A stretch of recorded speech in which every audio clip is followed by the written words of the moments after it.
नमस्कार दोस्तों, दुनिया एक और बड़े वार के किनारे पर खड़ी है। मिडिल ईस्ट में आग भड़क चुकी है और इस बार सिर्फ दो देश नहीं बल्कि तीन सुपर पावर्स आमने सामने में हैं, ईरान, इजराइल और United state of America.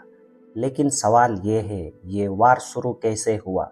America इसमें क्यों घुसा और क्या ये वर्ल्ड वार 3 की शुरुआत हो सकती है? आज हम इस वीडियो में पूरी कहानी समझेंगे, बिल्कुल सिंपल लैंग्वेज में, शुरुआत से लेकर अब तक। इस कहानी की शुरुआत होती है 1979 से, जब ईरान ने इस्लामिक रेवोल्यूशन हुआ और उसके बाद ईरान और इजराइल एक दूसरे के सबसे बड़े दुश्मन बन गए। ईरान ओपनली कहता है कि इजराइल को ख़त्म होना चाहिए और इजराइल कहता है ईरान को न्यूक्लियर वेपन नहीं बनाना चाहिए। ईयर 2000 के बाद ईरान ने सीक्रेटली अपना न्यूक्लियर प्रोग्राम डेवलप करना स्टार्ट किया। इसी वजह से अमेरिका और इजराइल दोनों टेंशन में आ गए। 2015 में एक डील हुई, JCPOA, जिसमें ईरान ने प्रॉमिस किया कि वो न्यूक्लियर बॉम्ब नहीं बनाएगा। लेकिन 2018 में अमेरिका ने इस डील से बाहर निकाल लिया और टेंशन फिर से बढ़ने लगे। 2023 के बाद जब इजराइल हमास वार शुरू हुआ, तब इजराइल ने ईरान के एलाइज जैसे हिजबुल्लाह और सीरिया में ग्रुप्स को वीकेन कर दिया। फिर 13 जून 2025, एक ऐसा दिन जब सब कुछ बदल गया। इजराइल ने ईरान पर डायरेक्ट एयर स्ट्राइक की, न्यूक्लियर साइट, मिलिट्री बेसेस और टॉप कमांडर को टारगेट किया। ये पहली बार था जब ईरान और इजराइल डायरेक्टली वार में आ गए। ईरान ने तुरंत जवाब दिया, 100 ऑफ मिसाइल इसराइल पर फायर किए। सिचुएशन इतनी डेंजरियस हो गई कि अमेरिका को एंटर करना पड़ा और यूएस ने ईरान के न्यूक्लियर फैसिलिटीज पर स्ट्राइक किया। सिर्फ 12 दिन में ये वार दुनिया को हिला दिया और फिर एक टेम्पोररी सीज फायर हुआ।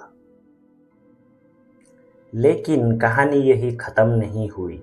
2026 में फिर से टेंशन एक्सप्लोड हो गए। अमेरिका और इजराइल ने मिलकर ईरान पर बड़ा अटैक लॉन्च किया।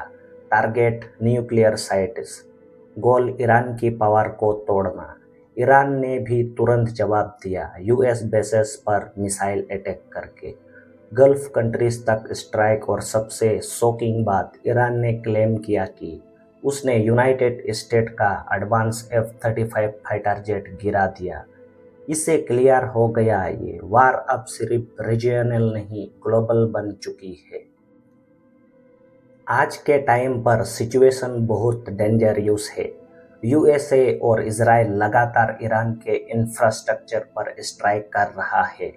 ईरान अभी भी मिसाइल और ड्रोन्स के अटैक कर रहा है। ऑयल सप्लाई डिस्टर्ब हो चुकी है। स्ट्रेट ऑफ हर्मुज तक बंद होने की सिचुएशन आ गई है।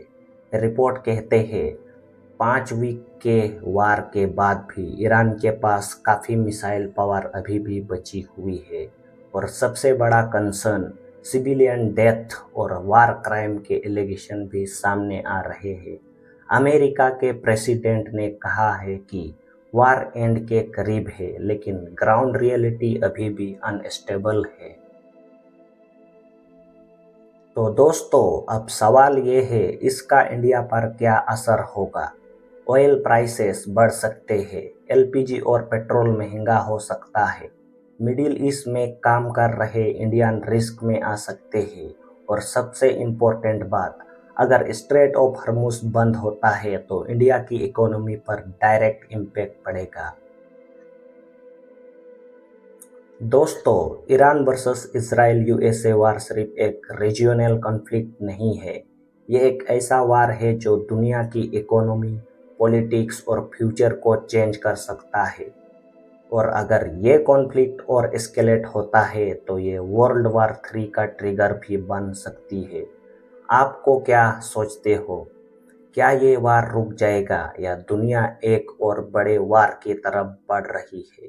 कमेंट करके जरूर बताओ और ऐसे ही पावरफुल एनालिसिस के लिए चैनल को सब्सक्राइब करो। जय हिंद।